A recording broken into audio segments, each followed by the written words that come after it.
Nos encontramos en el Instituto de Estudios Budistas. En esta ocasión estamos con dos reconocidos maestros sanmarquinos, iniciadores en Latinoamérica de los estudios y las traducciones de textos fundamentales de la cultura india y especialmente del budismo. La doctora Carmen Dragonetti y el doctor Fernando Tola. Queremos conocer un poco acerca de la trayectoria intelectual y también que nos dé, como maestros, que nos den unas pistas para seguir profundizando en los estudios orientales, sobre todo desde Latinoamérica. Doctor Fernando Tola, buenas tardes. ¿Nota usted que desde los estudios y traducciones que ha hecho ya desde varias décadas, toda una vida dedicada a las traducciones, que ha habido un mejor entendimiento de la cultura india, china, oriental en general? ¿O todavía cree usted que el mundo en general y Latinoamérica no entiende o le falta mucho por entender esta riqueza de la otra parte del mundo?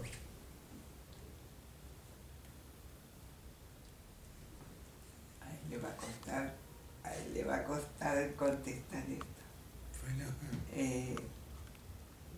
Yo sé lo que él piensa y puedo meterme en su cabeza. Nos falta mucho como latinoamericanos. Y lo que hay una disminución de la existencia, de la resistencia. Hay disminución de la resistencia, pero hay como una tendencia no a las culturas y a la antigüedad de esas culturas, sino a los problemas prácticos, políticos, económicos, y como ahora la China está en primer plano económicamente, es que se empiezan a interesar por la economía china. A mí me interesaría más que se interesaran por la caligrafía o por Confucio, por las ideas, o por el budismo chino que tiene tanta personalidad, pero creo que a Latinoamérica le falta mucho y lo que nos falta es gente preparada.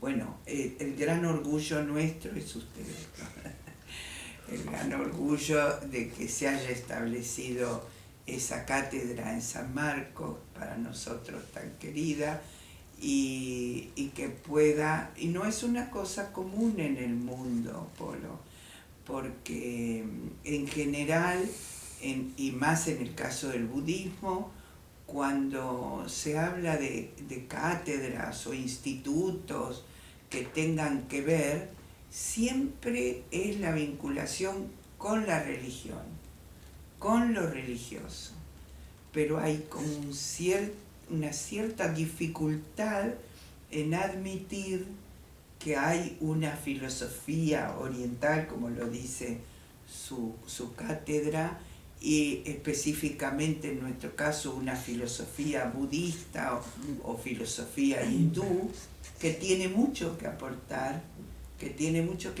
pero primero tiene que ser reconocida como tal. Por eso, en general, en el mundo, usted va a encontrar institutos de estudios religiosos que agregan budismo, hinduismo, la China, el Japón, pero siempre vinculados con lo religioso. Por eso nos da tanto orgullo, como le digo, que en San Marcos, en una cátedra de filosofía, aparezcan estos temas y sean tratados por usted allá, ¿no? Creo que tiene usted una tarea muy grande en lo que está haciendo y en formar discípulos. Y lo que hay que procurar siempre es ir a los textos originales, que es la manía nuestra, digamos, si se puede decir. Pero usted, que ya tuvo tiempo de pensar, ahora puede decirlo. Porque en todo, de un modo general, ha habido una idea de rebajar la cultura de la India. Y el estudio que hemos hecho hace tantos años sobre la cultura de la India y sus producciones nos indican un gran desarrollo intelectual, una gran riqueza de ideas y un gran dominio del pensamiento y del lenguaje. Así que hay obras de filosofía en la India de grandísima importancia que realmente enriquecen el pensamiento humano en general. En cuanto al budismo, estas últimas décadas hemos visto un surgimiento de grupos budistas, grupos más dedicados, digamos, desde determinadas confesiones, el crecimiento del budismo zen, del budismo tibetano, y hasta del llamado budismo comprometido como el de Thich Nhat Hanh. Esta riqueza de perspectiva budista, ¿ustedes piensan que poco a poco, así como en China, surgirá un budismo propiamente occidental? Puede ser, porque... El budismo es muy amplio, sí, muy receptivo y muy tiene, libre de dogmas claro, terminantes. eso es la facilidad que tiene el budismo, es que no tiene dogmas más que los dogmas culturales de la reencarnación y digamos, y el karma. Al margen de eso, no tiene dogmas cerrados que hay que admitir para ser budista. Entonces, eso ha hecho, de hecho, en su historia, que se difundiera por todo el Asia en culturas que a nuestra vista de occidentales pueden parecer el Oriente, o sea, una masa informe de lo mismo, pero no lo son, no lo son. La cultura birmana tiene su identidad, la cultura thai en Tailandia tiene la suya, la china, la coreana, su idiosincrasia muy marcada, ni hablar de la japonesa, la tibetana, y sin embargo el budismo pudo enraizarse en culturas tan diferentes, si uno ya no las ve como el Oriente, sino como el Tibet, la China, el Japón, Corea, con sus propias identidades.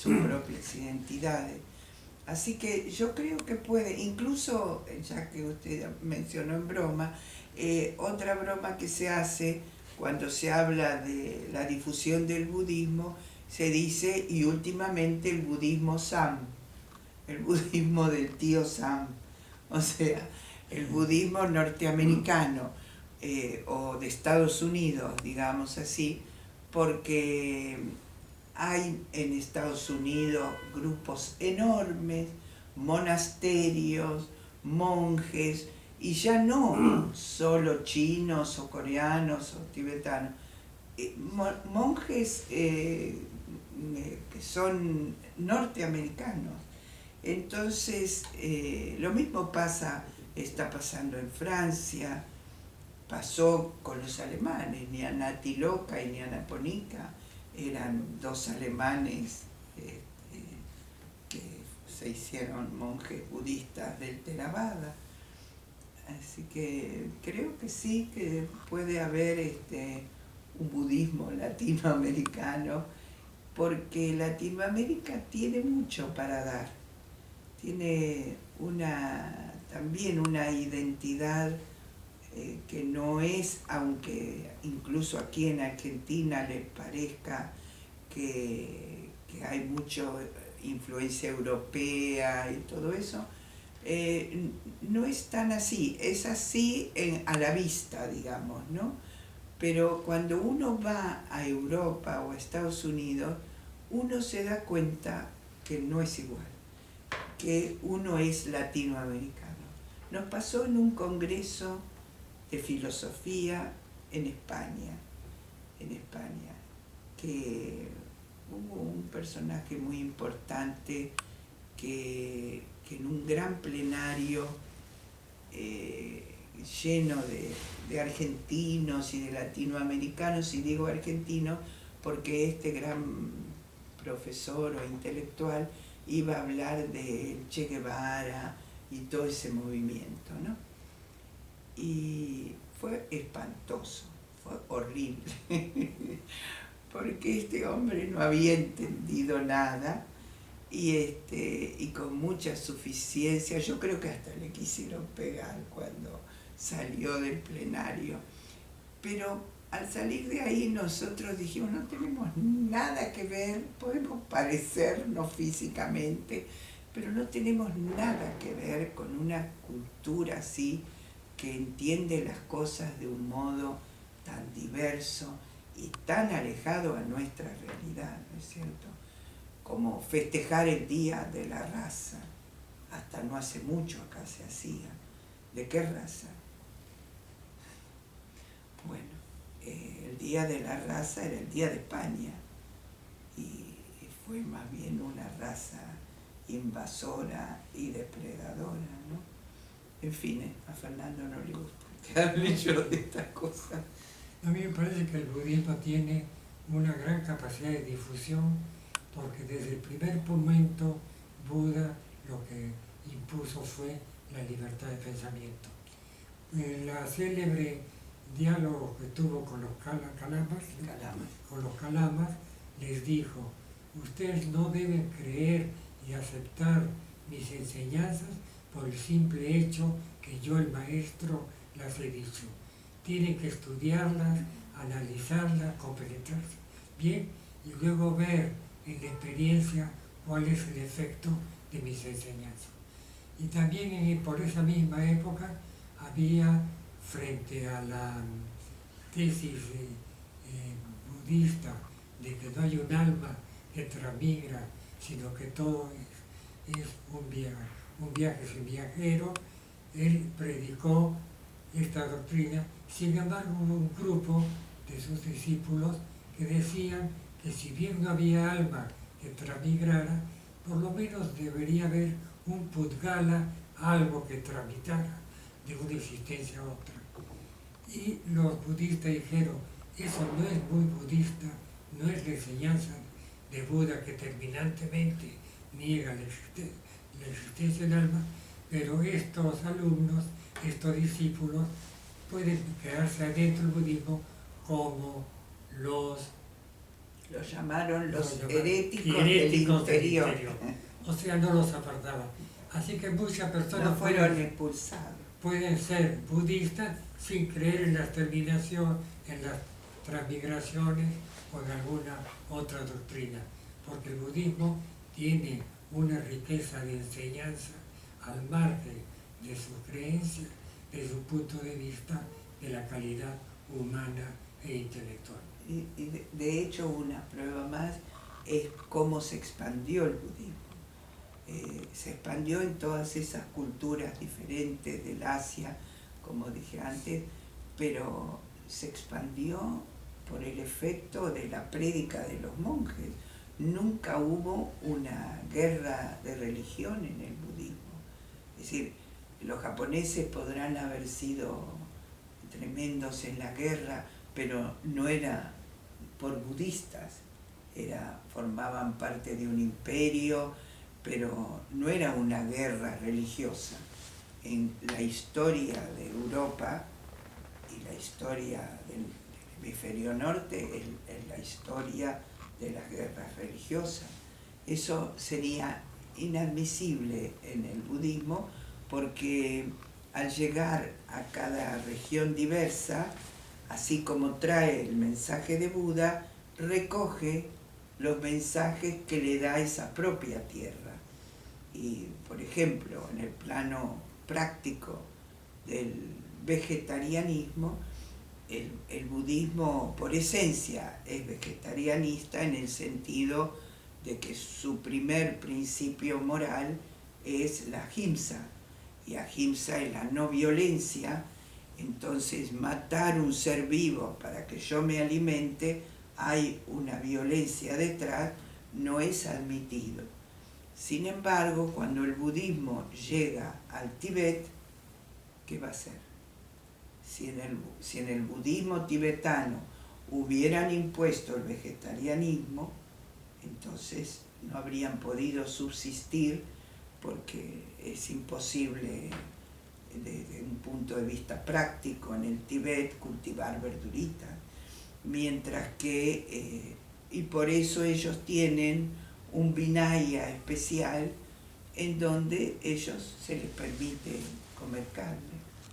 Y entonces por eso es que en el budismo tibetano a veces hay maestros Rinpoche que vienen del Tíbet y no se chocan por la carne, porque es a lo que ellos accedían. Todo esto indica una amplitud de criterios que hace muy posible, ¿no? Que se vaya alterando, que vaya cambiando, que manteniendo ciertos ejes centrales, ¿no es cierto? Tienen los dos grandes valores de la tolerancia y de la apertura mental. Y eso es bueno en cualquier cultura que no quiera, digamos, recurrir a la violencia y a la imposición de sus ideas.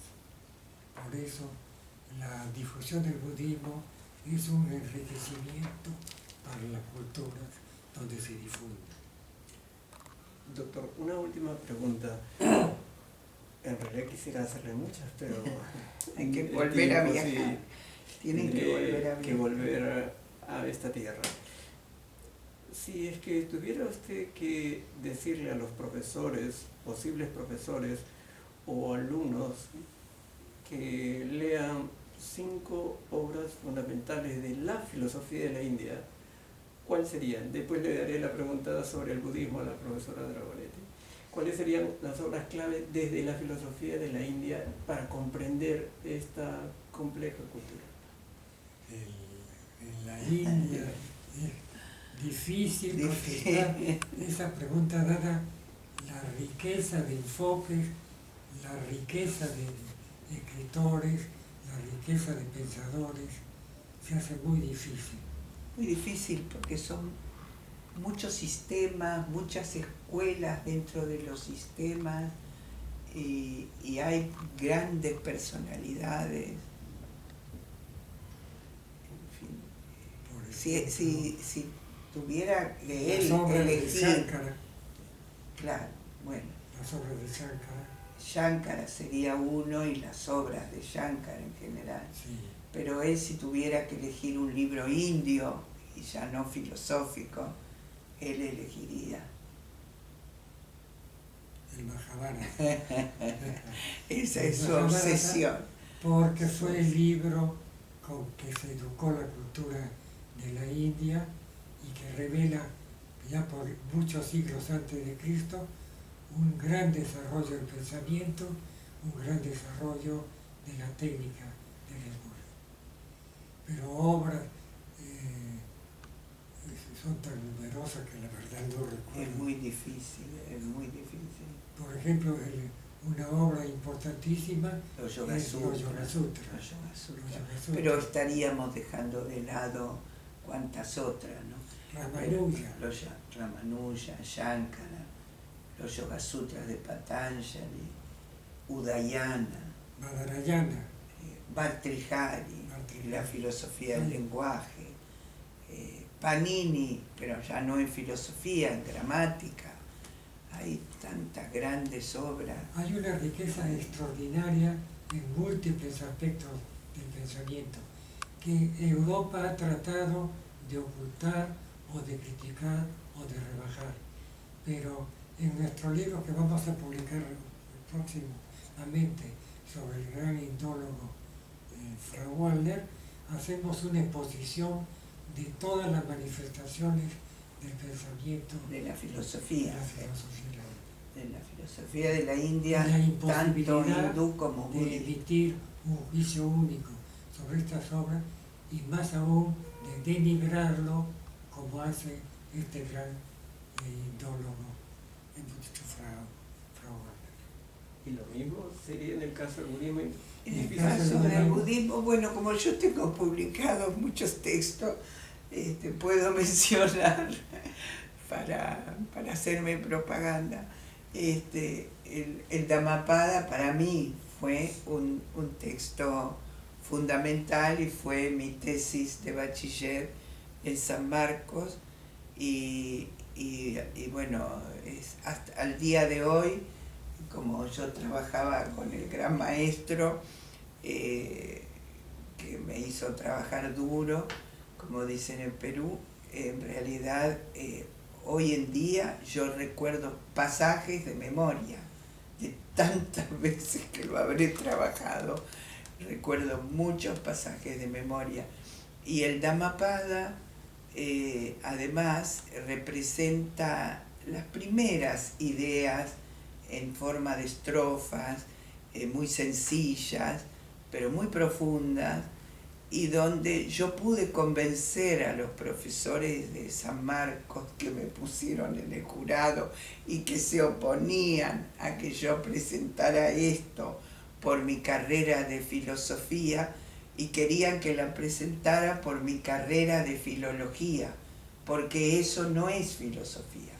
Y yo no quise, no acepté. Entonces estaba Salazar Bondi, estaba una cantidad de gente de filosofía. Y yo sabía que ellos no aceptaban, pero logré presentar y logré defender. Y creo que un libro de esa naturaleza, de fácil acceso a la gente, sencillo, con estrofas sencillas, pero como digo, profundas, es un libro que marcó además una etapa, porque si no me equivoco, fue la primera traducción que existió al español del Dhammapada, por supuesto en Latinoamérica. No por hacer propaganda para nuestras obras, en nuestra obra, la filosofía de la India, ahí hemos mencionado cantidad de autores y hemos desarrollado sus teorías conjuntamente con teorías similares del pensamiento occidental. Y esas serían las obras, digamos, más a la mano, más importantes de este enorme número de autores de gran valor que presenta el libro. Muchas gracias por la contribución al pensamiento, al acercamiento de las culturas, y entender que después de todo, cuando llamamos Oriente, también somos seres humanos que debemos acercarnos a otros seres humanos, que no son simplemente, no son seres de otros planetas, son también seres humanos, y a los cuales debemos entender porque formamos una raza humana, así que hay que llamarlo. Incluso eso de Oriente, que es muy gracioso, porque en el Perú, cuando se habla del Oriente, en primer lugar no se piensa en la China, en la India, en el Japón, se piensa en la selva, ¿no? Y Huanshan, el gran traductor chino, ¿no? Él escribió sus memorias del viaje a las tierras occidentales. ¿Y cuál era el occidente para Huanshan? Era la India. Entonces, como diría Bhartrihari, depende dónde el sujeto se ubique, que tiene uno el oriente, el occidente, ¿no? O depende del imperio al que pertenezca, porque también uno habla de cercano oriente, mediano oriente, lejano oriente. Desde una perspectiva europea. Desde una perspectiva del imperio británico. Es lo que estaba más cerca, menos cerca y más lejos. Entonces, todos son términos que si uno los analiza, como haría Nagarjuna, lo único que queda es la vaciedad, porque depende de algo muy, muy aleatorio, como es la ubicación del sujeto, ¿no es cierto? Así que estoy de acuerdo con usted que eso de Oriente nos hace pensar que son distintos, pero como usted dice, son seres humanos, ¿no? Y aprender a conocerlos lleva a una disminución de la antipatía, de la Claro. violencia, Sí. de la, ¿cómo se dice? Del rechazo, de la exclusión. La exclusión. Lo cual es una forma también de autoconocernos. También. Exactamente. Que así terminamos nosotros en el capítulo primero del libro Filosofía de la India, nuestro estudio sobre Hegel y la India, ¿no? La opinión de Hegel sobre la India, y decíamos cuál fue el fruto de todo eso, fue la exclusión, porque como él después fue una Y ahí persona... hay una cita ¿quién es? De Bhartrihari, donde dice que uno no puede desarrollar su inteligencia sí. si no estudia los productos intelectuales de otras personas que han pensado en forma diferente. Solo así puede uno valorarse a sí mismo. Bhartrihari es un gran filósofo y merece ser conocido. Perteneció al Vedanta, pero fundamentalmente es un filósofo del lenguaje extraordinario. Y la obra de Shankar, por ejemplo, es un deleite leerla. Un hombre inteligente. Y hay otros tantos que... No quiere elegir, Fernando. No, los hemos estudiado en el libro Filosofía de la India. Están Expuestas expuestos. sus obras y sus pensamientos.